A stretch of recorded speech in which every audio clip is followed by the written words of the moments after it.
बिस्मिल्लाहिर्रहमानिर्रहीम। Last time हमने बात की थी अल्केन के बारे में, जिसके अंदर हमने पढ़ा था इंट्रोडक्शन टू अल्केन, जिसका जनरल फार्मूला हमने पढ़ा था, एग्जांपल्स की बात की थी, उनके स्ट्रक्चर फार्मूलाज ड्रा किए थे and method of preparation of alkane को हमने डिस्कस किया था।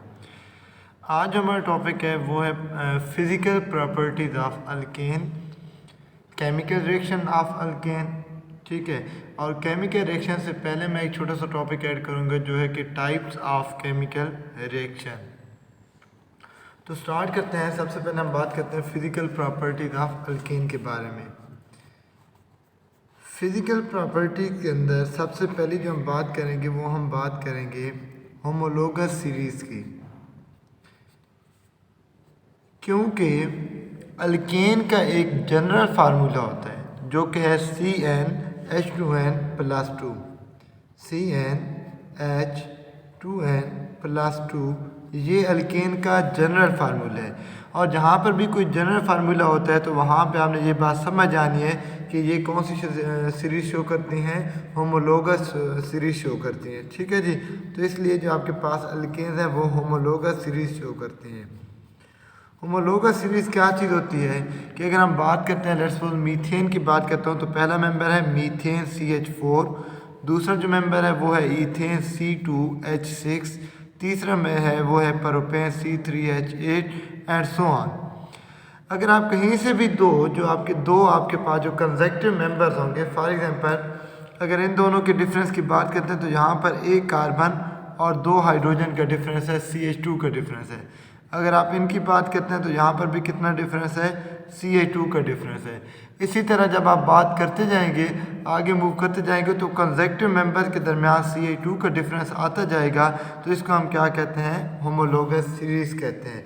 तो आपके पास जो अल्केन्स होती हैं वो क्या बनाती हैं, होमोलोगस सीरीज बनाते हैं, क्योंकि हर 2 कंसेक्टिव मेंबर के दरमियान CH2 का डिफरेंस होता है। ठीक है जी, ये हो गई इसकी पहली प्रॉपर्टी। दूसरी प्रॉपर्टी की जब हम बात करते हैं तो दूसरी प्रॉपर्टी में क्या कहते हैं कि दे आर नॉन पोलर। ये क्या है, नॉन पोलर है। और आपको पता है कि जो पोलर होते हैं वो पोलर के अंदर डिजॉल्व होते हैं, और नॉन पोलर के अंदर डिजॉल्व होते हैं, जिसको हम लाइक डिजॉल्व लाइक रूल कहते हैं। तो according to like dissolve like, जो नॉन पोलर है आपके पास अल्केन, ये किसके अंदर डिजॉल्व होंगे, dissolve in non polar solvent, dissolve in non polar solvent. और नॉन पोलर सॉल्वेंट कौन से हैं, ईथर हो गया, बेंजीन हो गया, पेट्रोल हो गया। ठीक है, तो इनके अंदर ये डिजॉल्व होता है, लेकिन ये किसके अंदर डिजॉल्व नहीं होता, बट इनसॉल्युबल इन वाटर। देखिए ये वाटर के अंदर क्या है, इनसॉल्युबल है। क्यों वाटर के अंदर इनसॉल्युबल है, क्योंकि जो वाटर है वो एक पोलर कंपाउंड है, और बाकी जो है वो आपके पास नॉन पोलर है। बेंजीन हो गया, पेट्रोल हो गया, ये आपके पास नॉन पोलर है। तो जो आपके पास अल्केन है, अल्केन जो है वो आपके पास नॉन पोलर है, तो वो इसलिए कहाँ पे डिजॉल्व होंगे, नॉन पोलर के अंदर ही डिजॉल्व होंगे, वो पोलर के अंदर डिजॉल्व नहीं हो सकती, according to like dissolve like rule. तीसरी जो प्रॉपर्टी है वो ये है कि इनकी जो डेंसिटी है वो ग्रेजुअली इंक्रीज करती है, इनकी डेंसिटी जो है वो ग्रेजुअली इंक्रीज करती है। अब क्यों डेंसिटी इंक्रीज करती है, तो हम लिख सकते हैं कि density increase with increase in molecular mass, with increase in molecular mass. उसकी रीज़न ये है कि जो आपके पास एटॉमिक मास होता है, मॉलिक्यूलर मास होता है, वो डाउन द क्या करते हैं, इंक्रीज करते हैं। इसको प्रूव करने के लिए मैं ये लिखता हूँ कि फार्मूला क्या है आपके पास, density is equal to mass per unit volume. यहाँ से क्या चीज़ शो हो रही है कि जो डेंसिटी है वो डायरेक्टली प्रोपोर्शनल है मास के, और डायरेक्टली जो है वो इन्वर्सली प्रोपोर्शनल है वॉल्यूम के। अब पहला जो मेंबर मीथेन है, मीथेन का अगर आप एटॉमिक नंबर देखें तो 12 मास देखें, मॉलिक्यूलर मास तो कार्बन का होता है 12, हाइड्रोजन का है 4, तो 16 हो जाएगा। इसका कितना हो जाएगा, 30 हो जाएगा। इसका कितना हो जाएगा, 44 हो जाएगा। तो तो जैसे हम इस तरह मूव करते हैं तो इनके मालिक्यूलर मास में इजाफा होता है। क्योंकि मालिक्यूलर मास में इजाफा होता है तो डेंसिटी भी उस लिहाज से क्या करती है, इंक्रीज करती है। और वॉल्यूम के अंदर भी इजाफा होता है। जब वॉल्यूम के अंदर जो इजाफा होता है वो भी ठीक है, इजाफा होता है, लेकिन मास जो बढ़ने का जो है रेशियो है वो ज़्यादा है। ठीक है, मास ज़्यादा बढ़ता है और वॉल्यूम जो है वो इस रेशियो से नहीं बढ़ता। तो इसको हम क्या कहते हैं, डेंसिटी जो है वो डायरेक्टली प्रोपोर्शनल है मास के by the increase in molecular mass, density of the compound जो है वो क्या करती है, इंक्रीज करती है। बाकी समझ आ गई। तो हम यहाँ पे क्या कहेंगे कि जो डेंसिटी इंक्रीज करती है with increase in molecular mass. Methane की डेंसिटी कम है, ईथेन की डेंसिटी उससे ज़्यादा है, प्रोपेन की डेंसिटी उससे भी थोड़ी क्या है, और ज़्यादा है। तो डाउन द ग्रुप उसकी रीज़न ये है कि सर हम जब मूव करते हैं डाउनवर्ड, जहाँ पर कार्बन की तादाद इंक्रीज़ करती है तो वहाँ पे मॉलिक्यूलर मास इंक्रीज़ करते हैं। उस मॉलिक्यूलर मास के इंक्रीज़ करने से डेंसिटी भी क्या करती है, इंक्रीज़ करती है। तो ये रीज़न है डेंसिटी के इंक्रीज़ करने की। डेंसिटी कहते हैं किसे हैं, मास पर यूनिट वॉल्यूम, और अपनी कॉमन लैंग्वेज में हम कहते हैं भारापन को। जो चीज़ ज़्यादा भारी होती है मतलब उसकी डेंसिटी ज़्यादा होती है, जो चीज़ हल्की होती है तो उसकी डेंसिटी कम होती है।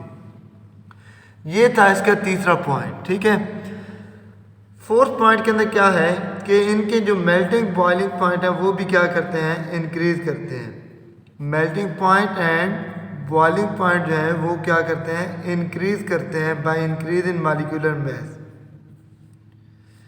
Increase by increase in number of carbon. क्यों जी, उसकी क्या रीज़न है? उसकी रीज़न ये है कि जैसे जैसे कंपाउंड बढ़ता जाएगा उसके अंदर कार्बन की तादाद बढ़ती जाएगी, तो कंपाउंड के अंदर मॉलिक्यूलर फोर्सेज जो होंगी, इंटर मॉलिक्यूलर फोर्सेज, वो और ज़्यादा स्ट्रांग होती जाएंगी।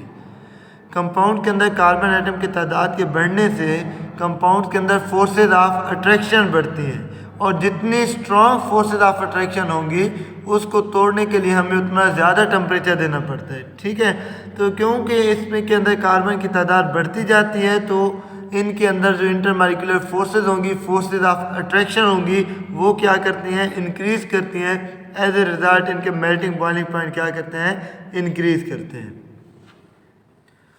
और जो लास्ट प्रॉपर्टी है वो क्या है कि जो जैसे हम मूव करते हैं, मीथेन जो है जी इसको बहुत अच्छी तरह आग लग जाती है और ये फ़ौरन आग को कैच कर लेते हैं।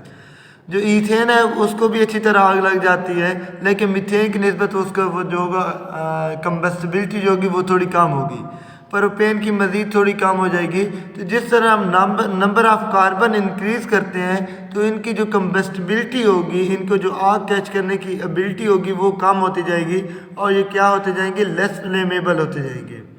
शुरू वालों को अच्छी तरह जो आग लग जाती है, और जैसे जैसे कार्बन की तादाद बढ़ती जाती है तो इसकी जो फ्लेमेबिलिटी है वो क्या होती जाती है, कम होती जाती है, इनकी कंबस्टिबिलिटी जो है वो कम होती जाती है। तो हम ये कह सकते हैं कि they become less flammable, they become less flammable, they become less flammable by increase in molecular mass, कि जैसे जैसे इनका मॉलिक्यूलर मास बढ़ता जाएगा इनकी जो फ्लेमेबिलिटी है वो क्या होती जाएगी, कम होती जाएगी। ठीक है जी, ये आपके पास इनकी क्या है, फिजिकल प्रॉपर्टीज है।